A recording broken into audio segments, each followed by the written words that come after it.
I never thought I would be talking about tennis, but then again, I would never thought that I would open every single Romanian channel and people would be talking about tennis. And there's people who never watched a single match of tennis in their entire life. And they don't even know who the Australian Prime Minister is, but they're very highly opinionated on this subject. So it's not just in Romania, it's in every single country. Every newspaper is talking about this guy as if he is the third rider of the apocalypse, the guy from Nurgle. He is there to bring the plague on Australia, and it's up to the Australian politicians to stop him from infecting their entire country. Like, if you listen to people speak, this guy is a biological hazard. I mean, he is a ticking time bomb. Like, if he is next to a couple of people, boom, infectation right there and then. I mean, this is patient zero. Now, obviously, for any person with a brain, they realize that this is not about containing a pandemic or whatever. This is 100% about politics. And what I personally think about is that if you look at what Australian people have gone through, probably there's like two nations in the world that had more tougher restrictions than on human liberties than Australia. It's probably China and North Korea. Like, those are the only two nations where the government decided to fuck people over a little bit more than it happened in Australia. I mean, you just go on the internet and you'll find controversy after controversy after controversy. Like, so many measures to bring safety upon people from the government of Australia has been taken that I'm a little jealous that my government doesn't want to keep me that safe. I mean, they had lockdowns after lockdowns. They had police officers forcefully pushing people with their face on the sidewalk because they were violating quarantine. They had wellness hotels. Like, in what other country do you have wellness hotel that takes you there for 2 weeks if they find you positive? I mean, it's gone to the point where they decided that the representatives of the people cannot enter their legislative building unless they have taken the Holy Communion from Pfizer. So let me get this straight. Like, this is not a threat to their democracy, but like, if people vote for a Democratic representative and he does not partake in the communion with Pfizer, he cannot get into the building. And this is democracy? Like, what? You can't have online voting? You can't meet with people online if it's so dangerous. It's like, if the plague is in the legislative building, you can't do it online. So they do that, and then they give so much powers to their prime minister that it's unreal. I mean, I think Hitler didn't have as many powers as the Australian prime minister has. So with all that taken into account, yeah, people were a little bit upset when they see that a tennis player can get into the country without taking communion from Pfizer, right? Now, the guy, the Serbian, apparently, according to the laws of his land, he is fine. Because in his country, you don't need to take communion if you have antibodies. Because like the idea of fighting the disease is whether or not you have immunity. And the doctors in his country decided that, well, for the next 6 months, he doesn't need to take communion because, well, he's been through the sickness. But apparently in Australia, they have different laws. And in Australia, unless you show that you have documents given to you by the government, and the only way they give you the documents is if you took communion, well, then it doesn't count, right? The science in Australia is a little bit different than the science from Serbia.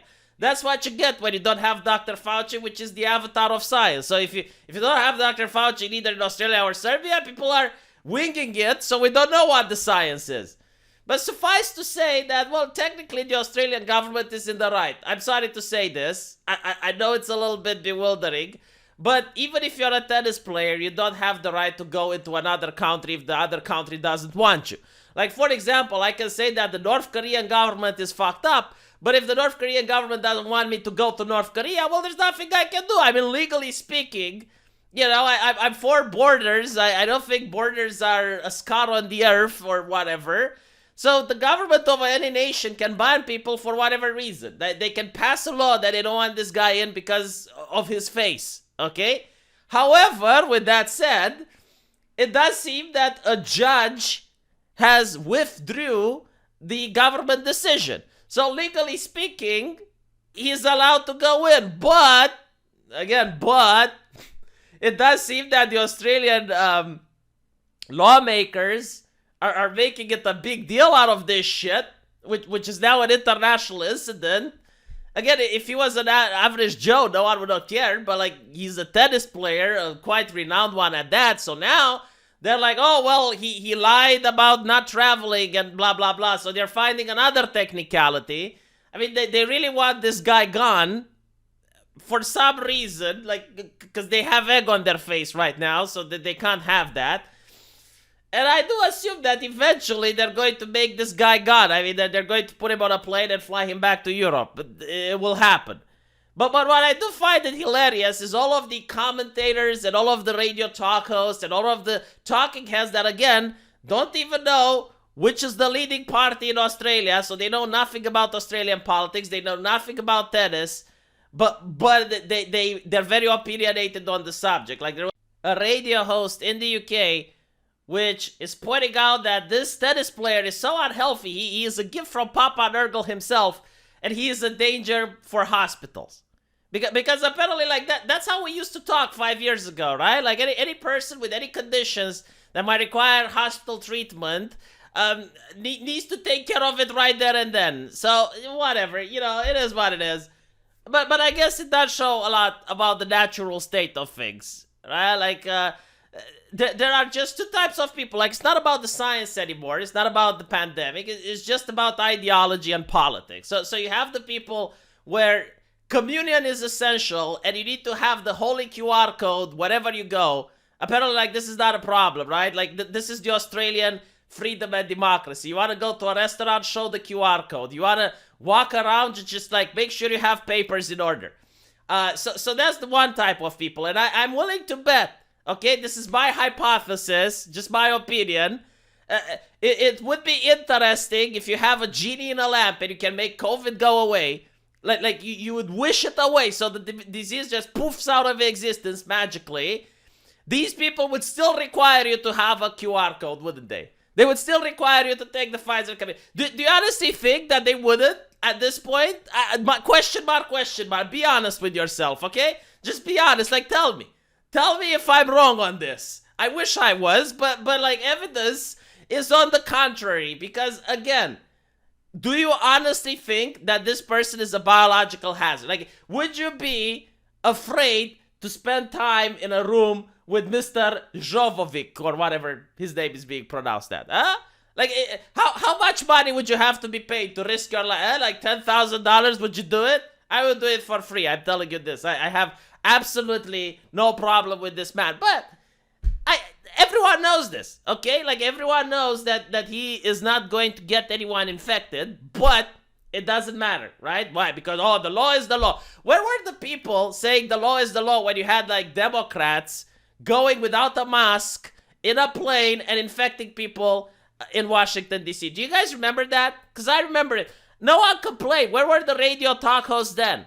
I'm talking about the ones from Romania. I'm talking the ones from United Kingdom. The ones that weigh in on Australia and they're shaming and they're moral busybodying, right? Where were they then? Do you know how many politicians violated the rules since last year? Like, all around the world. No one gives a fuck. But, oh my God, the tennis player. The tennis player. Yeah, I need to be offended. Why? Because the media is telling me to be offended. Okay, fine, I'm offended. What a sick son. How dare he? Shame on him. There. Like, here's my take on this. Yeah, sure, Australia can kick him out. The tennis representation, whatever their name is, Wimbledon, whatever, I don't watch tennis, okay? Tennis is now being forced upon me. Never hosted in Australia. What is wrong with you people? Look at that country, okay? Look how problematic it is. If you hosted it anywhere else in the world, you wouldn't have this issue. I guarantee to you. You could even host it in North Korea and you'd have less of an issue. Like, people are going to flee Australia soon to North Korea to find more freedom. I don't know if I even get into any trouble because of this, because the Australian Prime Minister is now going around the internet scouring for problematic misinformation outside of Australia. Like, they want to ban the internet now. That's how democratic and freedom-loving people they are. The Australians are freedom-loving, but the politicians are a little bit peculiar. Just to make sure that my point of view is being understood. But still, it is like, just, so how can you even have a championship when one of the best players isn't allowed to compete? Isn't that weird? It's like, okay, so if you're the winner, you will always wonder, would I have beaten this guy? And even then, like, you get a gold medal, and people are going to say, yeah, well, the only reason you got a gold medal is because this guy was participating. So, yeah, it's what it is. I mean, it's just so bizarre. But, I mean, we live in a very interesting timeline. And since everyone is offended, well, I'm not offended. What you gonna do about it, huh? What you gonna do? I'm not offended. Am I allowed not to be offended? And am I allowed to laugh at this? I don't even know. I mean, this video probably is very dangerous because I made light of the situation. Let me know what you guys think, though. And I'll see you in the comment section. Take care.